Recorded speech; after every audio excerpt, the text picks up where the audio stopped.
প্রিয় দর্শক আসসালামু আলাইকুম। আপনাদের মাঝে আবারও ফিরে এসেছি প্রথম ভিডিওর পরের অংশে, অর্থাৎ এটি হচ্ছে প্রথম ভিডিওর পরের অংশ।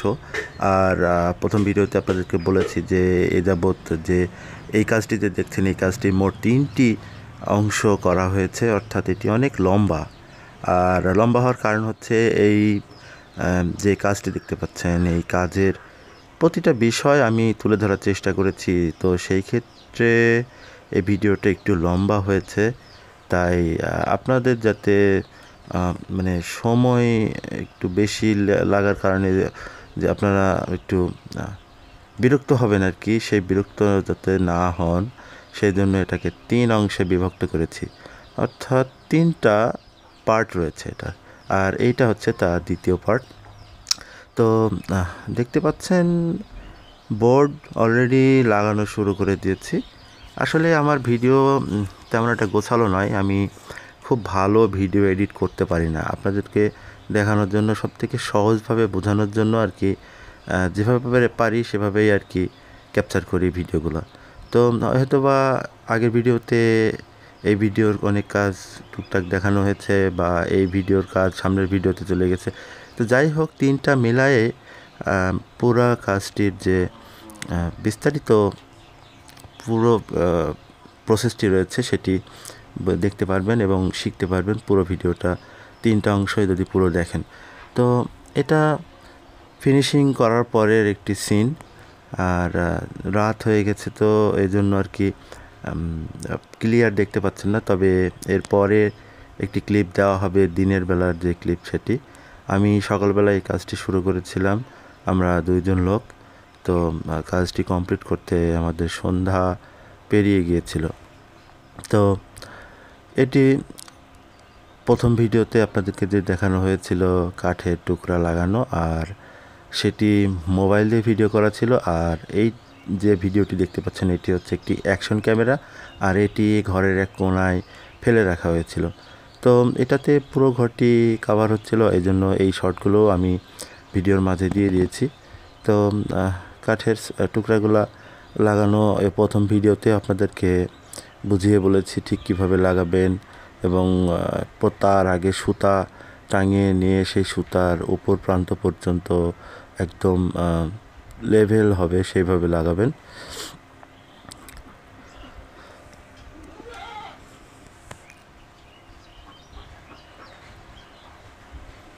তো এটা আমি একটু ফাস্ট ফরওয়ার্ড করে দিয়েছি, কারণ এটি বেশি লম্বা করার দরকার নাই। আর এখানে যে কাজটি হচ্ছে সেটি কাঠের টুকরা লাগানো, আর এর ভিতরে জটিল কোনো কিছু নাই, এই জন্য আর কি একটু ফাস্ট ফরওয়ার্ড করে দিয়েছি। আপনারা শুধু দেখুন আর বুঝুন যে ঠিক কীভাবে লাগানো হচ্ছে, কতটুকু পাশাপাশি দূরত্ব থাকছে। আর আগের ভিডিওতে আপনাদেরকে বলেছি যে একটি স্লাইড থেকে আরেকটি স্লাইডের পাশাপাশি যে দূরত্ব, সেটি 26 থেকে 30 ইঞ্চির মাঝেই রেখেছি। অর্থাৎ আমি যে 13 ফিট বাই 15 ফিট এই যে রুমটি, এটি আমি 15 ফিট পাশাপাশি করে মোট 15 ফিটে 180 ইঞ্চি হয়। আর 180 ইঞ্চিতে আমার বোর্ড লাগছে পাশাপাশি 18টি, অর্থাৎ 10 ইঞ্চি করে। তার মানে 18টি বোর্ড আমার পাশাপাশি লাগবে, একটির পর আরেকটি। আর এটি 9 ফিট যেহেতু লম্বা, আর 13 ফিটের মাথাতে যদি 9 ফিট যায় তাহলে থাকে আর 4 ফিট। আর 4 ফিট করে থাকলে একটি বোর্ড কেটে দুটো করে টুকরো হবে, 4 ফিট 4 ফিট 8 ফিট, অর্থাৎ 1 ফিটের একটি বাড়তি অংশ ওয়েস্টেজ হিসেবে থাকছে। তো আসলে এই হিসেব করেই মালামাল নিয়ে আসা। আপনারা যদি এগুলো নিতে চান তাহলে আপনাদের লোকাল যে বাজার রয়েছে, আপনাদের নিজ জেলা শহরের ভেতরে যে সমস্ত দোকান রয়েছে পিভিসি সিলিং বিক্রি করার, এগুলো আসলে নির্দিষ্টভাবে সিলিং বিক্রি করে তা না। এগুলো আপনি পাবেন থাই গ্লাস আর অ্যালুমিনিয়াম থাই গ্লাসের যে দোকান রয়েছে, যেগুলোতে প্লাইবোর্ড, তারপরে মেলামাইন বোর্ড, এই টাইপের জিনিস বিক্রি করে, তাদের কাছে আপনারা এই বোর্ডগুলো পেতে পারেন। কিংবা যদি নাও পান তাহলে তাদের মাধ্যমে আপনারা পেতে পারেন। এটি RFL কোম্পানি, আমি যেটি ব্যবহার করছি সেটি হচ্ছে RFL কোম্পানির একটি সাব ব্র্যান্ড লরেল। এই লরেল ব্র্যান্ডের এই ওয়াল প্যানেলগুলো আমি সংগ্রহ করেছি আমাদেরই এলাকায় নিযুক্ত RFL এর যে SR রয়েছে, সেলস রিপ্রেজেন্টেটিভ, তার কাছ থেকে। তো এটা সাপ্লাই আসলে একটু কম, অর্থাৎ দাম বেশি হওয়ার কারণে এটির চাহিদা তেমন একটা নেই বললেই চলে আর কি। আর যারা এগুলো চান তারা বিভিন্ন জায়গায় হয়তো খোঁজ করেন। অনেকেই এর আগেও বলেছি যে অনেকে কমেন্ট করেন যে এই সমস্ত বোর্ডগুলো কোথায় পাওয়া যায়, দাম কেমন। তো সেই লক্ষ্যেই আর কি আমার এই ভিডিওটি তৈরি করা। আমি এই বোর্ড দিয়ে এর আগেও কাজ করেছি, কিন্তু ভিডিও করা হয়নি আপনাদেরকে দেখানোর জন্য। তো ভাবলাম যে এইটা সম্পর্কে যেহেতু আপনাদের অনেকেরই প্রশ্ন থাকে, তাই এটা নিয়ে একটা ভিডিও করি। তো এই প্যানেলের একটি অসুবিধা হচ্ছে কি, এই বোর্ডগুলো সচরাচর সব সহজলভ্য না, সব জায়গায় পাওয়া যায় না। আপনাকে এগুলো নিতে হলে কোম্পানির সাথে যোগাযোগ করতে হবে, কোম্পানির যে SR রয়েছে তাদের সাথে। আর আরেকটি অসুবিধা হচ্ছে RFL এর এই বোর্ডগুলো রয়েছে, কিন্তু এই বোর্ডগুলো ফিটিং করার জন্য যে ফিটিংসগুলো পাওয়া যায়, কথায় যে অ্যাক্সেসরিজ, যা চ্যানেল যেগুলো পাওয়া যায়, সেগুলো তাদের আনা নেই, তাদের সাপ্লাই বা স্টকে নেই। তারা এ সম্পর্কে কিছু বলতেও পারে না, মানে আমি SR কাছ থেকে যা জেনেছি আর কি। আর আমরা তো এগুলো সেট করার জন্য এই যে নিজে থেকে আর কি এই বোর্ডগুলো কেটে যে তৈরি করছি যে স্ট্রাকচার, সেটি। কিন্তু এগুলো সেট করার জন্য, এগুলো তো মূলত ওয়াল প্যানেল, ওয়ালে সেট করার জন্য যে সমস্ত ফিটিংস পাওয়া যায়, অ্যাঙ্গেল, এক প্রকার বিশেষ ধরনের অ্যাঙ্গেল পাওয়া যায়, তারপরে ইউ চ্যানেলের মতো পাওয়া যায়, আমার নামটা সঠিক জানা নাই, তো এইগুলো পাওয়া যায়। কিন্তু কোম্পানির আসলে সাপ্লাইয়ে নেই, আমার এই যাবৎ দেখা নেই যে কারোর কাছে রয়েছে। তো এইটা লোকাল যে সমস্ত জিনিস রয়েছে অন্যান্য কাজে, সেগুলো দিয়েই ম্যানেজ করে সেট করতে হয় বিভিন্নভাবে। তো আপনাদের বলে দিলাম যে এই বিষয়ে আর কি কী অসুবিধা রয়েছে। তো আসলে আপনারা কাজ শুরু করলে ইনশাল্লাহ শেষও হয়ে যাবে যেভাবেই হোক। তো আমি প্রথম ভিডিওতে আপনাদেরকে এই স্লাইডগুলো লাগানোর যে সিনগুলো, সেগুলো দেখাতে পারিনি। তো দেখুন কিভাবে লাগাবেন। ঠিক এই যে কাঠের যে টুকরোগুলো লাগানো হয়েছে বাঁশের সঙ্গে, সেই কাঠের টুকরোর নিচ দিয়ে এই যে স্লাইডগুলো, সেগুলো লাগানো হচ্ছে স্ক্রুর সাহায্যে। আর স্ক্রুর সাহায্যে ড্রিলের মাথায় যে স্ক্রু বিট রয়েছে, সেই বিট লাগে। আর এইভাবেই লাগাতে হয় আর কি।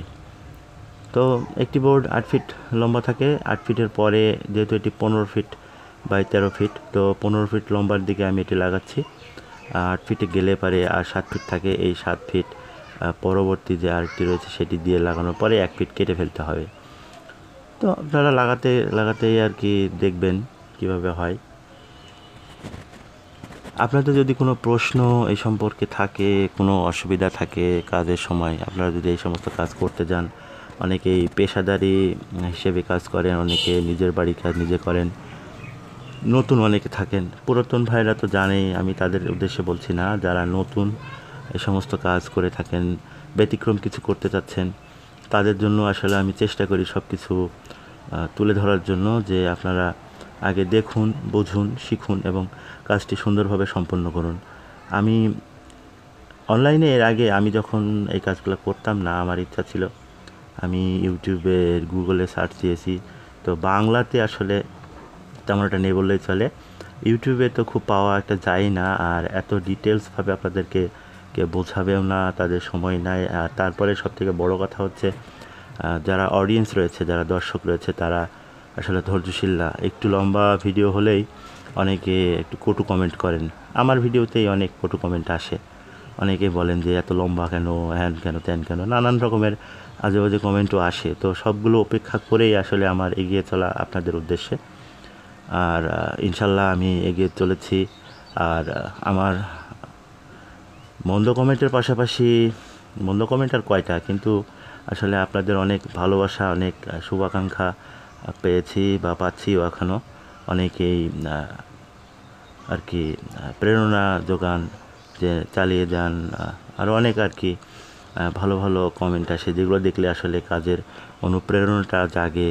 বিশেষ করে আপনাদের উদ্দেশ্যে কোনো টিউটোরিয়াল টাইপ ভিডিও করার অনুপ্রেরণাটা বেশি জাগে আপনাদের জন্য, কোনো পজিটিভ কোনো কমেন্ট দেখলে। তো কারো প্রশ্ন থাকলে আপনারা কমেন্টের মাধ্যমে জানাবেন। আমি কোনো ভিডিওতে আসলে পার্সোনাল যে মোবাইল নাম্বার সেটি দেই না, কারণ আমি বুঝেনি তো, আমি আসলে বিভিন্ন রকম কাজের সঙ্গে সম্পৃক্ত। আমি এই কাজের পাশাপাশি ইলেকট্রিক্যাল, প্লাম্বিং এবং পল্লী বিদ্যুৎ যে রয়েছে আমাদের দেশে পল্লী বিদ্যুৎ সমিতি, সেই পল্লী বিদ্যুৎ সমিতির আমি একজন কাজ করি আর কি, বিদ্যুৎবিদ্যা বলা হয় আর কি। তো বিভিন্ন রকমের পেশার সাথে আমি সম্পৃক্ত, তাই সময় তেমন একটা হয়ে ওঠে না আপনাদের ফোন ধরানোর জন্য, আর সেই জন্য আমি আর কি নাম্বারটা দেই না। তবে আমি হোয়াটসঅ্যাপ নাম্বার আপনাদেরকে কমেন্টের মাধ্যমে দিয়ে থাকি। আপনাদের কোনো প্রশ্ন থাকলে আপনারা পার্সোনালি আমাকে হোয়াটসঅ্যাপে যোগাযোগ করতে পারেন। আর হোয়াটসঅ্যাপে আমি সন্ধ্যার পরের থেকে একটু ফ্রি থাকি, তো সেই সময়টায় আপনাদের সাথে ইনশাল্লাহ কথা হবে। আর কাজ সম্পর্কিত কোনো প্রশ্ন, কোনো অসুবিধা থাকলে আমাকে প্রশ্ন করবেন।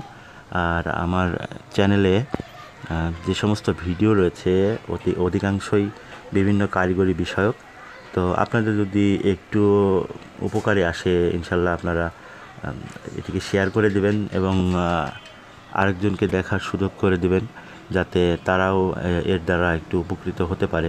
জানি না আপনাদের কতটুকু উপকার করতে পারি। তো যাই হোক, দেখতে পাচ্ছেন যে আমার স্ট্রাকচারের কাজটি শেষ।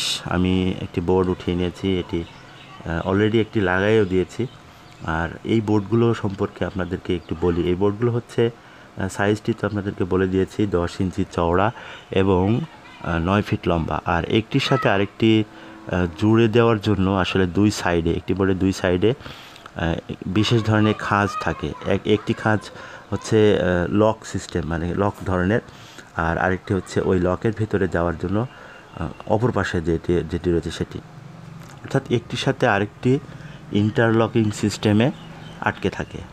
আর তার উপরন্তু একটি করে স্ক্রু লাগিয়ে দিতে হয়। এই যে প্রত্যেকটি স্লাইড দেখছেন, এখানে 1 2 3 4টি যে স্লাইড আপনারা দেখতে পাচ্ছেন, লাইন 4টি সারির যে স্লাইড, প্রত্যেকটি স্লাইড বরাবর একটি করে স্ক্রু দিয়ে আপনাদেরকে আটকে দিতে হবে প্রত্যেকটি বোর্ড, এবং আটকে দেওয়ার পরপরই আরেকটি বোর্ড ওই যেখানে আটকালেন সেখানে লাগাতে হয়। তো দর্শক, আর ভিডিও বাড়াচ্ছি না, পরের ভিডিওতে ইনশাল্লাহ দেখতে পাবেন। সবাই ভালো থাকবেন, ধন্যবাদ।